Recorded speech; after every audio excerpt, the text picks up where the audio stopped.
Hello po mga ka-wheelers at mga wanderlust spirits na katulad namin. Welcome po para sa aming another vlog at this time we're going to do a recap of our adventures on the year 2023 and this is our way of welcoming 2024. Yay! January, let's start with January. Unfortunately, we were not able to celebrate New Year because medyo po nagluluksa kami nung panahon na yon dahil namatay po ang aking kapatid ng last week of December. So, we were not able to celebrate New Year because we were at the time still mourning. However, first week of January, my high school friends, we were able to go to Binondo and see the lights of Binondo at saka yung busyness ng Binondo. Last week of January, medyo naging busy kami because Bernie and I went to Bohol to meet up with my best friend from the US and her brother from Australia. My best friend is Loida and brother is Toots Anito from Australia, and I met up with them, had dinner, we toured the Bohol, and then also the next day or a few days after, we met up with my high school friend from Japan, Arlene Francia Ishii, and her friend Malu. And after a few days, we met up with my friend Susan, Nancy, and Eder from Manila naman. So, it was a busy few days dahil we went to different areas in Bohol and enjoyed the place. First week of February, pumunta naman po kami sa Cebu together with my friends, yung galing ng Maynila. Pumunta na po kami ng Cebu. At yung mga kaibigan ko naman, nag-tour naman sila ng Cebu while Bernie and I decided to go to visit relatives in Siquijor. So, noon po February na yan, so nag-visit kami ng Siquijor ni Bernie and we stayed there from February 7 yata to February 24. And then, February 24, bumalik na po kami ng Maynila at February 25 to 26, may advanced celebration naman ako ng birthday ko courtesy of Councilor Ivan, asawa po ng aking pamangkin ni si Yulen, sa Paradiso de Alberto sa Silang, Cavite. Then, on my birthday, yung talagang birthday ko po, February 27, date with Bernie. Dinate naman po ako ng aking sweetheart sa Ayala Mall sa The Alley. Doon naman po nag-lunch kaming dalawa. In March, meron po kami extended celebration with my batchmates, courtesy naman ng aking kaibigan na si Victor at sa asawa niyang si Mariel. It's another fun day sa aming magkakaklase. Middle of March, nagpunta naman kami sa Pink Sisters Church para magsimba together with my daughter Harley. And then, sometime in March, nagkaroon po naman si Bernie ng dinner. We had dinner with his fraternity brothers sa Pepitons sa Quezon City.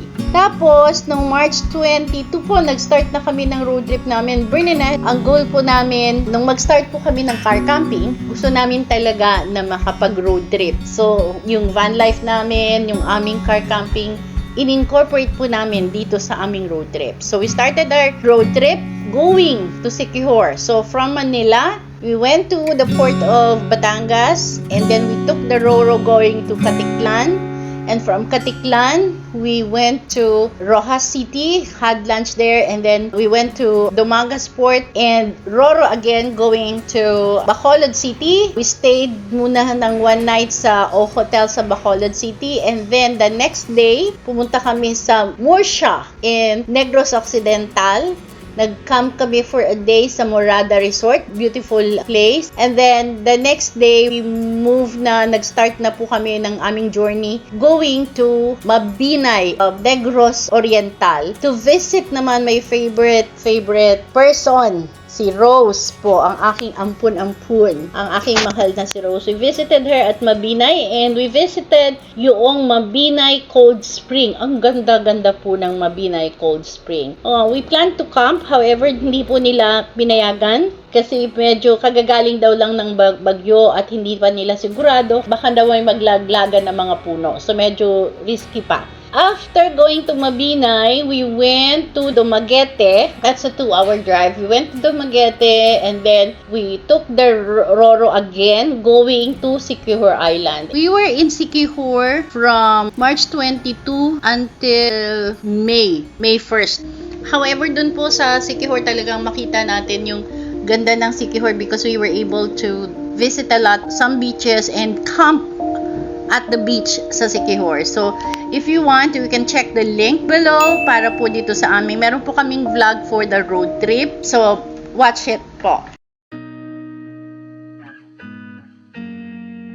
Ginawa naman po namin nito ay we went from Siquijor, Nagroro papunta Dumaguete, and then we traveled po yung other side ng Negros Oriental and moved back to Bacolod, then nagroro ulit from Bacolod to Dumangas, and from Dumangas going to another, we went to a campsite called Ikings, and ang ganda-ganda nung place, and then we went to Katiklan. So when we went to Katiklan, nagstay muna kami, pinark muna yung car dun sa Katiklan port, and then we went to Boracay for 2 nights actually. Nagstay muna kami ng Boracay ni Bernie, nagpahinga, and then after 2 days, we went back to Katiklan port and nagroro kami going to Mindoro. And we traveled until we get to Rojas City, and then Rojas City, road trip lang kami going to Puerto Galera.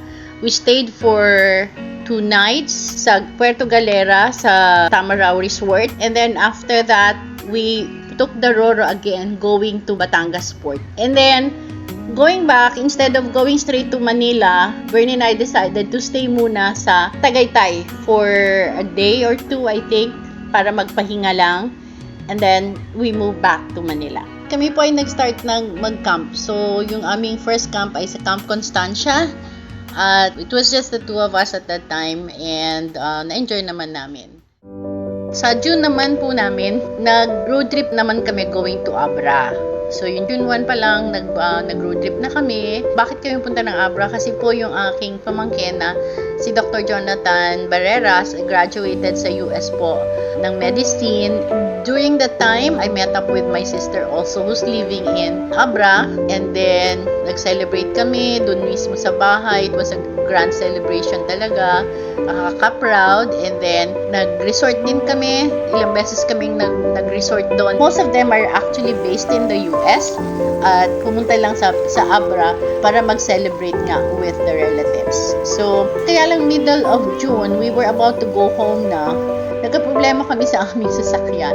So, we were stranded for a few days. Hindi umandar yung sasakyan, and we had to get that fixed first. Noong June, then, the same month, nag-graduate naman yung aking isang apo, si AJ Turquesa, sa nursing sa Vigan. So, pumunta kami ng Vigan para attend ng kanyang graduation. And then, we went back to Abra to do another swimming event with our relatives. And noon namang mga end of June na, we decided to go back to Manila na. Going back to Manila, we passed by the Eco Park in La Union. It's good for camping, however, it's public place. Pero ang ganda po niya, meron siyang beach, meron siyang napakaraming trees, talagang ang ganda. Tapos meron din siyang lagoon, ang ganda ng place. I would really go back again in that place. Going back to Manila, nagdaan na rin po kami sa Santillana Hillside Farms. Nagpunta na rin po kami dun sa Santillana Hillside Farm. Nag-tree planting kami, and then nag-camp na rin kami. So, isa rin po, may vlog din po kami doon, so just check that out. And then July, anong ginawa namin? So, we attended 2 weddings. First was the wedding of Bernald and Jasmine sa Montalban, Rizal. Second wedding was Royce and Mary in Quezon City. So, inanak po namin sa kasal itong si Royce and Mary. But before that, si Harley po, yung aking anak, aking bunso, at ang aking apo na si Jessie, they attended a Comic-Con event at Ayala Malls, Parañaque. So, sinamahan din po namin sila. At nag-enjoy naman kaming lahat. Last week of July, ito po yung isa sa mga best experience and challenging experience namin sa camping. Nagpunta po kami, we camped at Bangkong Kahoy in Quezon. Bakit po challenging? Kasi po yung road talagang meron pang 4x4 pero kinaya ng aming 4x2 na si Star. Bakit po naman sobrang nice experience niya? Because the view, the place, the nature is really ang ganda. Sobrang ganda po.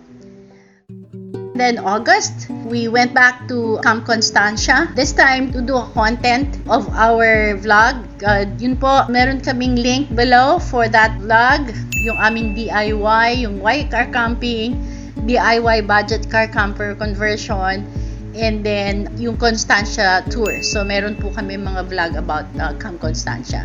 Middle of August naman po, nag-celebrate kami ng first year anniversary ng Senior Car Campers sa River Ranch. It's one of the best camping places that I could really recommend. Meron din po kaming vlog about River Ranch, so just check that out.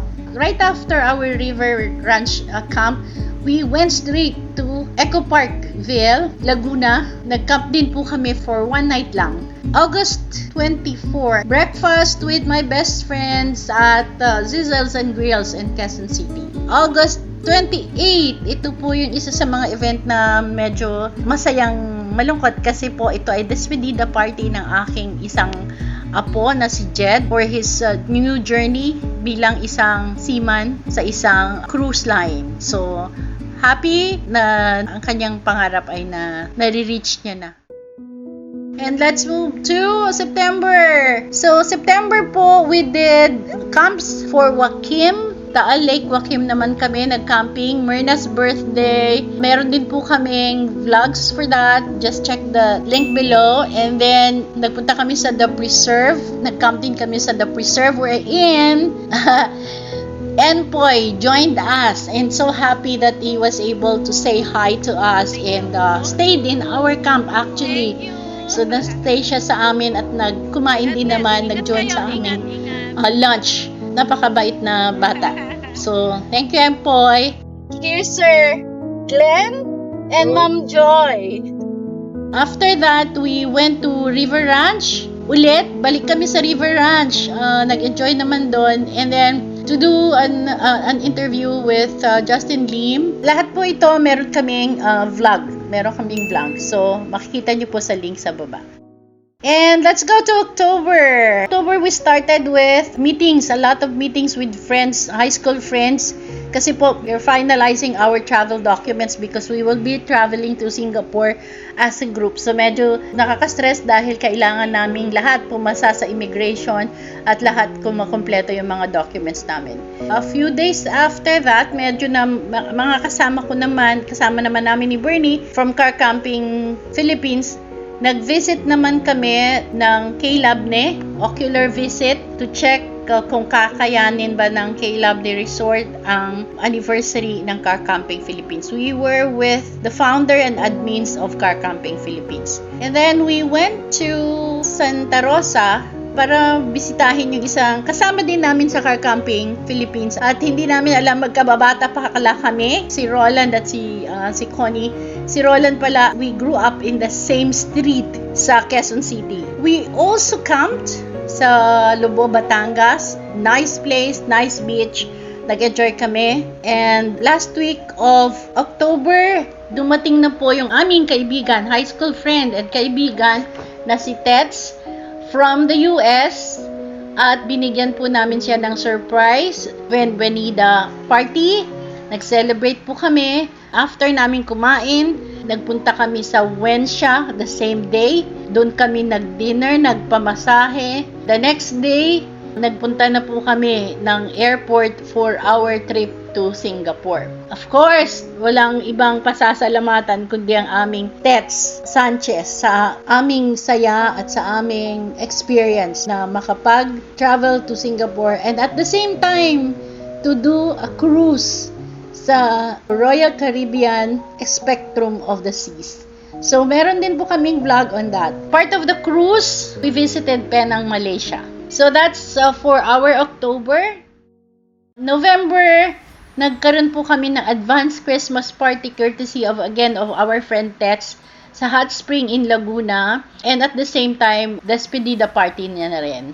In November, I think November 20, we went back to Agoo na nag-visit lang sa Agoo Eco Park kasi we went to Abra again. Coming back to Manila, we passed by Agoo again and we passed by the Agoo Eco Park. November 25, second year anniversary of Santillana Hills Farm. So, bumalik po kami sa Santillana Hills Farm para makiselebrate sa kanilang second year anniversary. May vlog din po kami about that.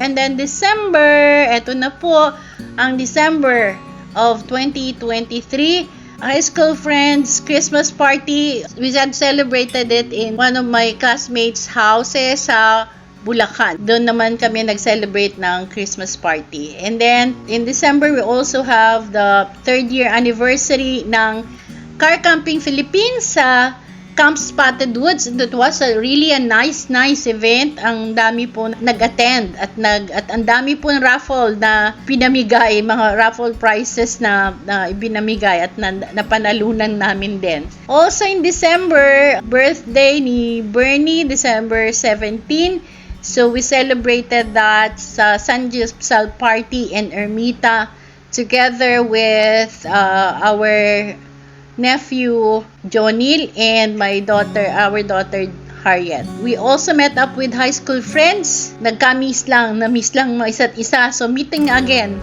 Yun pong end of the year and celebration of New Year 2024 we spent at Splendor Hills in Tanawan, Batangas.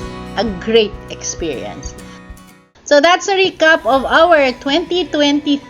Nag-enjoy kami. Marami pong mga sad actually na experiences. I did not mention all that because syempre po amin naman din yun. But most of it, nag-enjoy naman kami sa aming mga gala, sa aming mga lakad, sa aming mga lakwatsa na with Bernie, with our friends and with our relatives. Yun po, maraming salamat for subscribing to Wilson Wonderlust and please continue to watch our vlogs, like and subscribe. Bye!